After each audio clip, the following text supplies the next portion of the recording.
everybody, welcome back to Meals with Marsha. Today I'm going to be making a recipe called potatoes in the oven.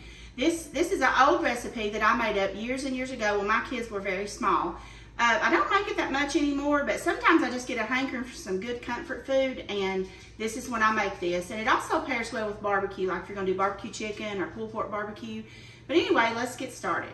All right, the first thing I need is about 6 medium potatoes. I just used the russet potatoes, and what I did is I peeled them and I washed them and I left them in this water. Now you're going to cut your potatoes kind of small, guys, about that size is what you want. This is a little bit smaller than you would if you normally were making like potato salad or mashed potatoes, because these are going to go in the oven. And I'm going to transfer them over to this bowl because we're going to mix all the stuff in there. And to me, these potatoes that I'm about to show you, this is comfort food to me. I love potatoes. I have to be careful not to do too many. I try to eat a lot of different things, and I do eat carbs, but I try not to do too many, like a large serving, I guess. But I do like to have these from time to time. And my family likes them as well. And my son and my husband are very much potato people. Let's see, I think that one's a little bit big. I'm gonna go ahead and cut that one in half. Because you want them to be small, guys, so they'll cook in the oven. Now, when we're doing potato salad or we're doing mashed potatoes, we're boiling them on the stove, and those are fine to be bigger. I'll do one more there. But anyway, you just want them in small chunks. I'm gonna show you right there. Okay, let me take this over to the sink.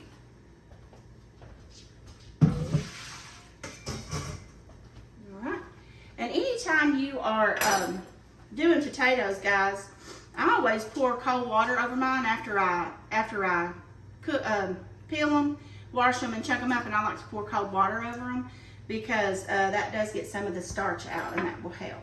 All right, so there's that. And then the next thing we're going to do is we're going to do 1 can of cream of chicken soup. I just bought the store brand, doesn't matter.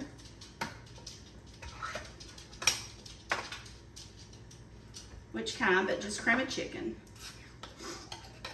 Speaking of store brand stuff, used to when we were growing up, you know, the store brand things didn't taste good. It was yucky. You know, you kind of had to get a name brand. Now there's some things that I do buy name brand in that I don't like store brand, but they have really improved on the store brand, the quality of the store brand things that you get. And then I need 1 cup of sour cream, any brand you want. I have Daisy today. I have found out that I've been trying to buy larger quantities of stuff, buying in bulk more, because, you know, everything is so expensive nowadays. And I found out the larger, this is a 3-pound thing of Daisy, and it's, you know, it's the better price of any of it. All right, and then I'm going to be doing some evaporated milk. Anybody that's watched my YouTube channel knows that I love evaporated milk. It's so much, it goes into so much that I cook. All right, and I'm going to do what I always talk about, stabbing the top and making a hole in each side so I can pour it out. And I shook it well before. Now this is a 1/4 cup container. I'm going to do 1/4 cup of this evaporated milk. And then we're just going to stir it up really good, guys. Now, these are going to be kind of creamy. I guess they're kind of like a form of a scallop potato, but they don't have cheese in them.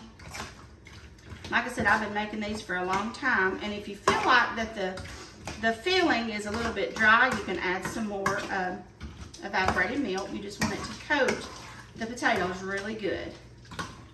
And I think it's going to be about right. I might need to do just a little bit more, not much.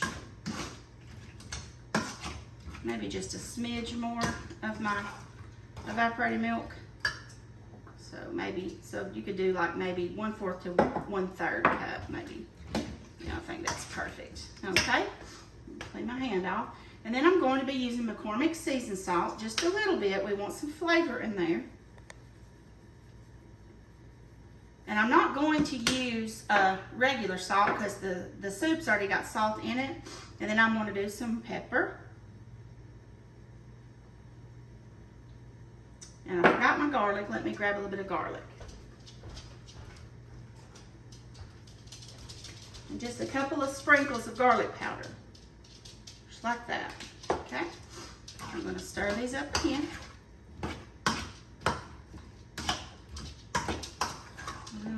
now that's really creamy. That's what you want. You want creaminess. And guys, I gotta spray my casserole dish, and I left my cooking spray over here. I didn't have everything today. One more second. Alright, and this is just the canola oil. And you're going to get a medium-sized casserole dish, which is this. This is a Corral. I've had it forever. I'm going to spray it. Alright. Then I'm going to transfer these potatoes right in there.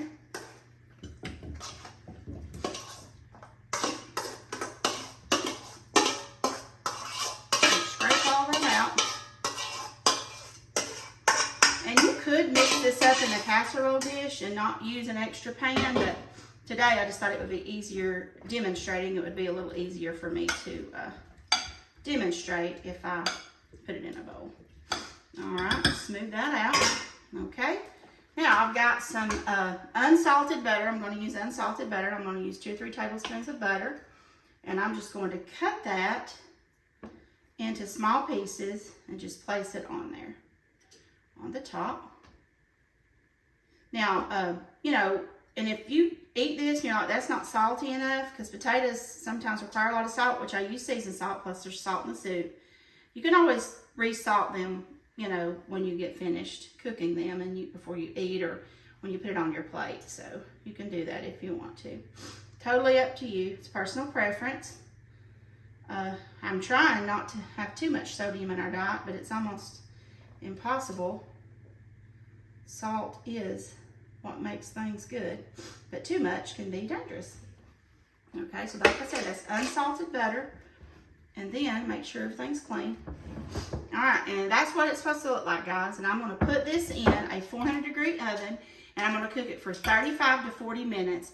And how I know it's done is I'll just take it out after about 35 minutes, and I'll stick a fork in the potatoes, because when the potatoes are soft, it's done. So after I finish, I'm going to come back, and I'm going to show you what it looks like, okay? I'll be back in just a little bit.